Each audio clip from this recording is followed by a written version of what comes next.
Hello, my name is David and this is my review of #KILLALLZOMBIES on the Xbox One. This was released in August 2016 and as soon as you hit the title screen you are met with banging music. By using the hashtag symbol at the beginning of the game title, this has ensured that it appears at the top of Wikipedia's list of Xbox One games. There are 3 game modes: Survival, Vaults, Defense and Cooperative, all of which consist of shooting mostly zombies to score points, level up, using perks, completing waves and trying to survive for as long as possible. It's set in an arena that feels like a virtual reality environment. You cannot go outside the arena. In fact, whatever mode you chose, you can run around the edges, and in around a minute you've seen everywhere you can go. Vault Defense is the only mode that has any major difference. It starts off with some cash which you can use to buy turrets to defend the centre of the arena. You get more cash for kills, and if the enemies reach the centre, any damage they do in the middle in turn will drain your health. There are plenty of things that can one-hit kill you, and in survival mode you only have 1 life, unless you get a perk that can revive you. You might even reach the boss, which can also have one-hit kill attacks. Then upon death, you got to start right from the beginning. In co-op mode, however, you have a chance to revive your friend, but this means being able to hold the button for a few moments while standing above the player. This is something which will be very hard to do, especially when you progress to the much harder and busier waves. Co-op players share the same score and experience, levelling up at the same time. In co-op mode, anyone can just pick up a second controller and join in without having to sign in.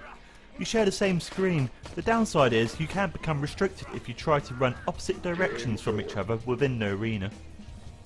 Perks are your biggest asset, providing mostly temporary effects, whether it's limited access to a powerful weapon, making you temporarily run faster, or something that might manipulate the floor tiles or freeze the enemies. It might provide you with another chance if you die. There are powerful perks which show that this game does not take itself seriously, such as the summoning of a powerful monster you can control whilst listening to classical music. There is even an Iron Cat themed weapon.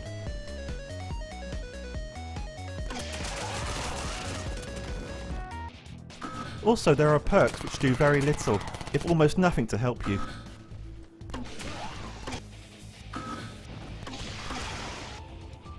In Vault's Defense mode, there are perks that help your turrets. And in co-op mode, there are perks that give you the choice to help your friend.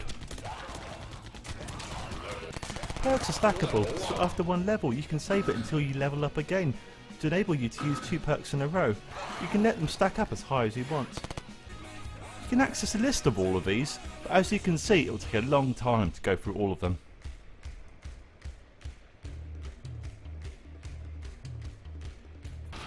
Power-ups randomly appear throughout the game on the ground. This may include medipacks or boosts. Also, new weapons can be found lying around.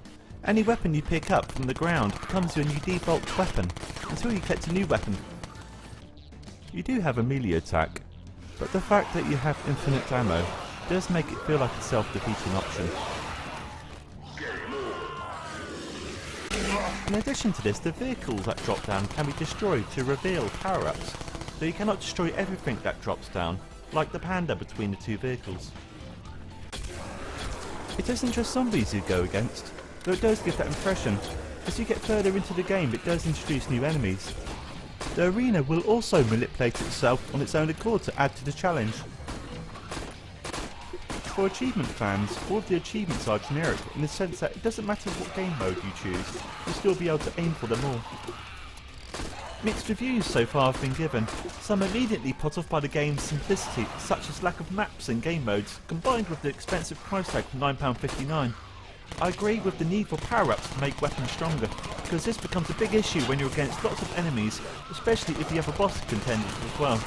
However, it's a great game if you need to kill 5 minutes and you don't want to invest lots of your time.